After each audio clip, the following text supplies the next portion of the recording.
He told her to leave, but she wasn't going to let a human die alone. The distress signal. The emergency klaxons had been screaming for 17 minutes when Commander Zara Voss found the alien bleeding out in Research Bay 7. His species, Nexari, she thought, though the bioluminescent patterns along his scaled arms were flickering weakly, was slumped against a bank of destroyed computers, one hand pressed against a gaping wound in his side. "You need to evacuate," Zara said, her voice cutting through the chaos of sparking electronics and distant explosions. The hegemony forces had been pounding the research station for hours, and the structural integrity warnings were getting more insistent by the minute. "The transport leaves in 10 minutes. The alien, his uniform identified him as Thane Korath Engineering Corps, looked up at her with eyes like molten amber.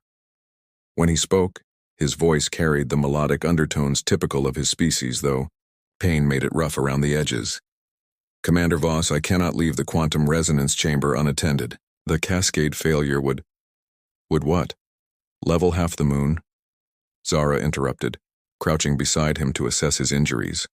The wound was deep, probably from shrapnel when the eastern wing took a direct hit. "In case you haven't noticed, Engineer Korath, they're already doing a pretty good job of that." Thane's luminescent markings pulsed once, a sign of either amusement or exasperation. "The research data stored in the quantum matrix represents 15 years of collaborative work between our species. If the resonance chamber destabilizes without proper shutdown protocols, the data cascade will corrupt everything. All of it gone." Zara pulled a field medic kit from her belt, her movements efficient despite the station shuddering around them. "And if you die here, you'll be gone too. Seems like a poor trade." "I am one being. The knowledge contained here could advance both our civilizations by decades." Thane winced as she began cleaning his wound. "Besides, the shutdown sequence requires biometric confirmation from a Nexari engineer. I am the only one remaining." Another explosion, closer this time. The lights flickered, and Zara could hear the groan of stressed metal somewhere in the superstructure. Through the viewport, she could see the sleek forms of hegemony fighters strafing the station's outer rings, their energy weapons carving bright scars across the metal hull. "How long for the shutdown?" she asked, applying a pressure bandage with practiced hands.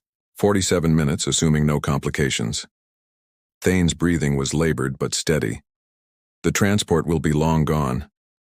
Zara sat back on her heels, considering. The smart play was obvious. Grab the alien, drag him to the transport bay, and get off this death trap before the hegemony decided to stop playing with their prey and just vaporize the entire station. But the smart play had never been her strong suit, not when lives were on the line. "Commander," Thane said quietly, watching her face. "You should go.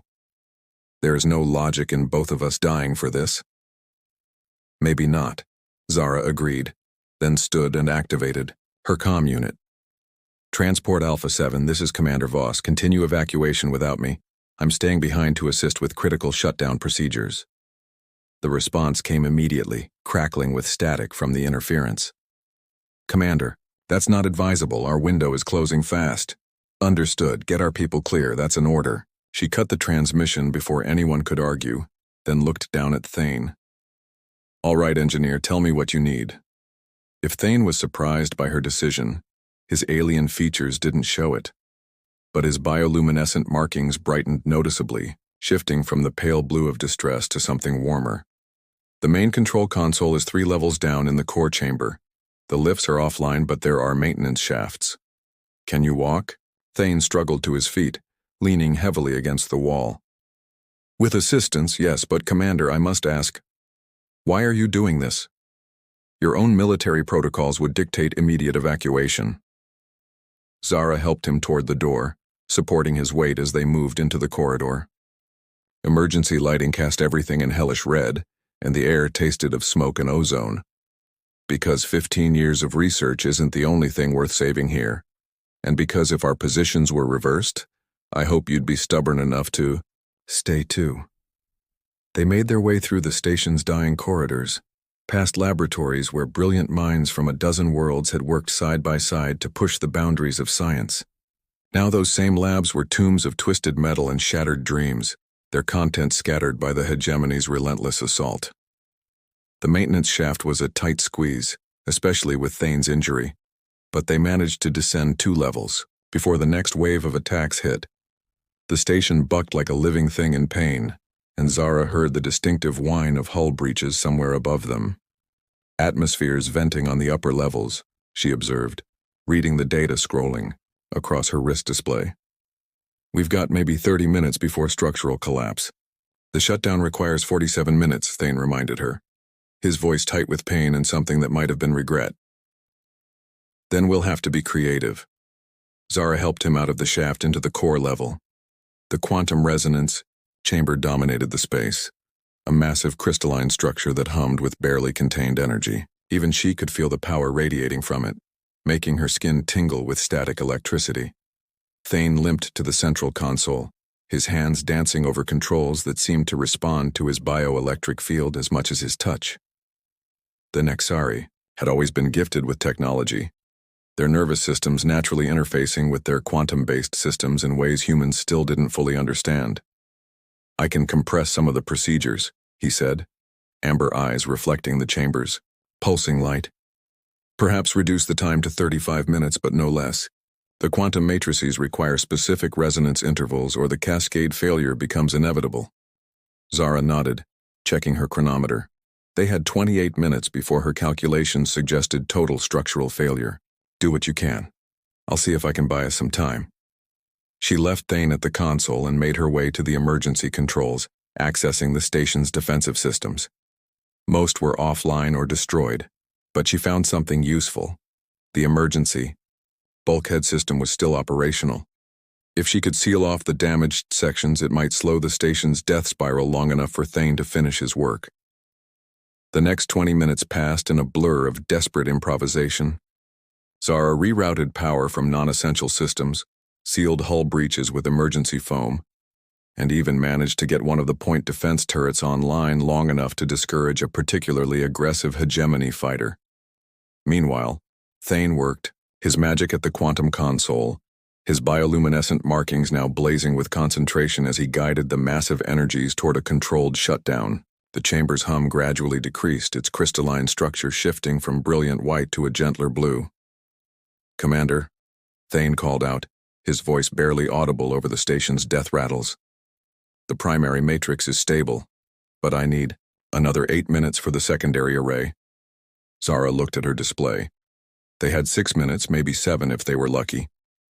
The station was coming apart around them, sections of the superstructure breaking away to tumble into Epsilon 7's pale surface below. "We'll make it work," she said, because what else was there to say? As if to mock her confidence, a massive explosion shook the core chamber. The lights failed completely, leaving them in the eerie glow of the quantum resonance array and Thane's luminescent skin. In the darkness, Zara could hear the groan of overstressed metal and the whistle of atmosphere escaping through new ruptures. 5 minutes, Thane announced, his voice steady despite everything.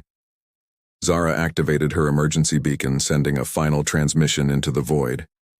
If anyone was listening, if anyone survived what was coming, maybe they'd understand what had happened here. Maybe they'd know that when everything fell apart, some people chose to stay and fight for something larger than themselves. The chamber filled with a sound like singing crystal as the quantum arrays reached their final phase. 3 minutes remained. Among the ruins, Dr. Lydia Cross had been crawling through the collapsed mining tunnels for 3 hours when she heard the sound. A low, rhythmic pulse that definitely wasn't coming from the automated systems. She paused, pressing her ear to the rock wall, trying to isolate the frequency through the constant drip of condensation and the distant rumble of settling debris. There. Again. It sounded almost like breathing. The hegemony bombardment had turned the surface research colony into a crater-studded wasteland, forcing the survivors into the ancient cave networks that honeycombed the planet's crust. Most of the evacuation pods had made it off-world, but the final headcount showed 3 people missing, including Vex Thalarin, the Catharan scout, who'd been mapping the lower cavern systems when the attack began. Lydia adjusted her headlamp and squeezed through a gap between two fallen support beams. Her xenobiology training had prepared her for a lot of things, but spelunking through an unstable cave system while a war raged overhead hadn't been covered in any of her coursework. The sound grew stronger as she descended deeper into the network. Definitely breathing, but with an unusual pattern. 3 quick inhalations followed by a long, slow exhale. Kitharan respiratory rhythm, she realized. Their dual lung system allowed them to process oxygen more efficiently in low-atmosphere environments, but it also meant they were particularly vulnerable to respiratory trauma. She found him in a natural chamber about 40 meters below the main tunnel network. Vex Thaloran was propped against the cave wall, his normally iridescent skin pale and flickering weakly in the darkness. The Kitharan's distinctive cranial ridges were dulled with pain, and dark fluid, their equivalent of blood, stained the makeshift bandage wrapped around his torso. Dr. Cross? His voice carried the harmonic undertones of his species, though they were significantly weaker than usual. You should not have come down here. Lydia approached carefully, her medical training automatically cataloging his injuries. Crush wounds to the chest, possible internal bleeding, and from the way he was favoring his left side, probably broken ribs. That's what everyone keeps telling me today. Must be something in the air. She knelt beside him, opening her emergency medical kit. The cave around them showed signs of recent collapse, fresh rockfalls, twisted metal from mining equipment, and an ominous crack running along the ceiling that seemed to widen as she watched. The bombardment destabilized the entire tunnel system, Vex explained, wincing as she began examining his wounds. I was conducting a geological survey when the first wave hit. The main shaft collapsed, trapping me here. How long have you been injured? Lydia asked, though the answer was probably written in the amount of Kitharan blood pooled around him. 6 hours, perhaps 7. Time becomes flexible when one is dying. There was no self-pity in his voice, just the calm acceptance that seemed characteristic of his species. The debris punctured my primary lung chamber. Without proper medical intervention, the damage will prove fatal. Lydia's hands stilled for a moment. Kitharan physiology was complex, their dual respiratory system interconnected in ways that made field medicine extremely challenging. She'd studied their anatomy extensively, but theory and practice were very different things when your patient was bleeding out in a collapsing cave. Well then, she said, resuming her examination with steady hands, I guess we'd better get you some proper medical intervention. Vex's large, dark eyes focused on her with something that might have been surprise.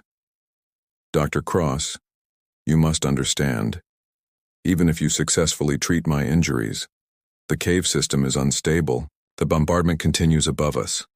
Attempting to evacuate me through these tunnels would be extraordinarily dangerous. Dangerous, yes. Impossible, no. Lydia began preparing a pressure bandage, her movements quick and efficient despite the cramped conditions. Besides, leaving you here isn't really an option. It is the logical choice, Vex insisted, though his harmonic undertones suggested he wasn't entirely convinced by his own argument. One life against the risk to yours. The mathematics are quite clear. Lydia looked up from her work, meeting his alien gaze directly. You know what's funny about mathematics? They never account for stubbornness. And I happen to be exceptionally stubborn when it comes to keeping my colleagues alive. She'd worked with Vex for 18 months on the Xenogeological Survey project. The Kitharan had an intuitive understanding of planetary formation that complemented her biological expertise perfectly. More than that, though, he'd become something, approaching a friend, one of the few beings in the galaxy who could match her enthusiasm for arguing about cellular adaptation in extreme environments. Besides, she added, applying the bandage with careful pressure, you still owe me that data on the crystalline formations in Sector 7. I'm not letting you die until you've properly documented your findings. Despite everything, Vex's skin flickered with what she'd learned was the Kitharan equivalent of laughter. Always the scientist, Dr. Cross. Very well, but I should inform you, my telepathic abilities are compromised. The head trauma has disrupted my neural pathways. Cannot assist with navigation or communication as I normally would. Lydia nodded. She'd known that Vex, like most Catharans, possessed limited telepathic abilities that made him invaluable for underground exploration. He could sense structural weaknesses in rock formations and communicate with the surface teams through quantum-entangled neural implants. Without those abilities, getting out of the cave system would be significantly more challenging. Then we'll do this the old-fashioned way, she said, helping him to his feet. One step at a time, following the air currents and hoping for the best. The next hour was a nightmare of narrow passages and unstable rubble.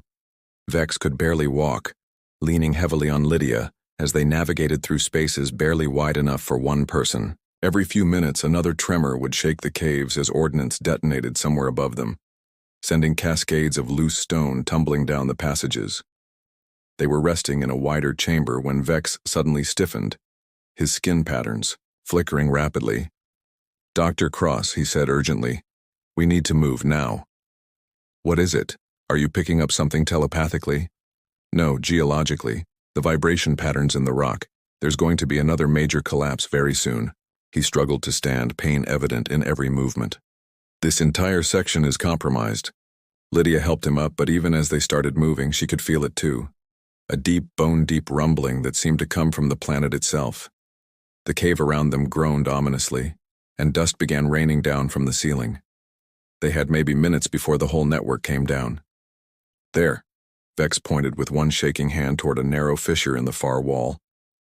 "Natural formation, not part of the mining system. It should be more stable." They squeezed through the opening just as the chamber behind them gave way with a sound like thunder.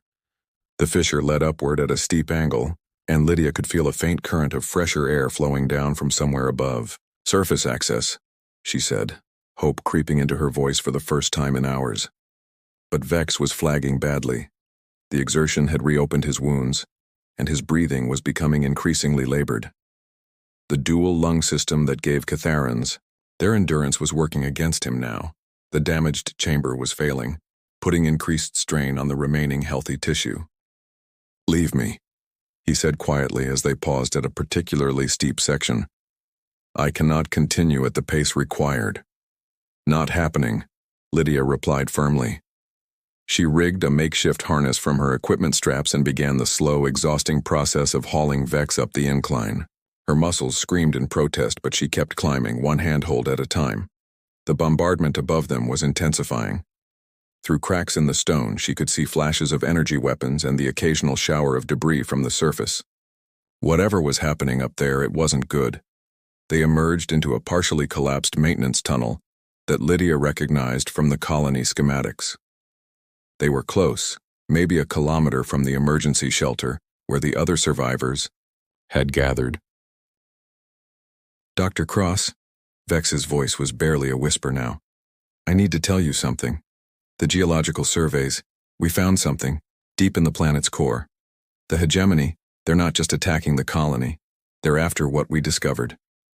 Lydia paused, looking down at her injured companion. "What kind of discovery?" "A new form of quantum crystal. It could revolutionize energy storage, faster than light communication." Vex coughed, dark fluid speckling his lips. "The implications are staggering, but in the wrong hands. Where's the data?" Vex touched a small device attached to his belt, a Catharan data storage unit, no bigger than Lydia's thumb. "Everything is here. 18 months of surveys, analysis, projections. It must not fall into hegemony hands." Lydia took the device, its surface warm to the touch. Such a small thing to represent so much potential, for good or ill. "Then we make sure it doesn't." They reached the emergency shelter just as the next wave of bombardment began. The reinforced underground facility was packed with survivors, humans, Catharans, and half a dozen other species who'd been working on the colony's various research projects. As the medical team took charge of Vex, he grabbed Lydia's arm with surprising strength. "Thank you," he said simply, "for not leaving me in the dark." Lydia squeezed his hand gently. "Thank you for trusting me with this." She held up the data device. "Whatever happens next, we'll face it together." Outside, the war continued to rage. But here in the depths of an alien world, two very different beings had found something worth more than victory or defeat. They'd found the stubborn, inconvenient truth that some connections transcend species, circumstance, and even common sense. Sometimes refusing to let someone die alone was the most logical thing of all. Dr. Cross. Vex's voice was barely a whisper now. I need to tell you something. The geological surveys. We found something. Deep in the planet's core. The hegemony. They're not just attacking the colony. They're after what we discovered. Lydia paused, looking down at her injured companion. What kind of discovery? A new form of quantum crystal. It could revolutionize energy storage, faster than light communication. Vex coughed, dark fluid speckling his lips. The implications are staggering, but in the wrong hands. Where's the data? Vex touched a small device attached to his belt, a Catharan data storage unit, no bigger than Lydia's thumb. Everything is here. 18 months of surveys, analysis, projections. It must not fall into hegemony hands. Lydia took the device, its surface warm to the touch. Such a small thing to represent so much potential, for good or ill. Then we make sure it doesn't. They reached the emergency shelter just as the next wave of bombardment began. The reinforced underground facility was packed with survivors, humans, Kitharans, and half a dozen other species who'd been working on the colony's various research projects. As the medical team took charge of Vex, he grabbed Lydia's arm with surprising strength. Thank you, he said simply, for not leaving me in the dark. Lydia squeezed his hand gently. Thank you for trusting me with this. She held up the data device. Whatever happens next, we'll face it together. Outside, the war continued to rage, but here in the depths of an alien world, two very different beings had found something worth more than victory or defeat. They'd found the stubborn, inconvenient truth that some connections transcend species, circumstance, and even common sense. Sometimes refusing to let someone die alone was the most logical thing of all.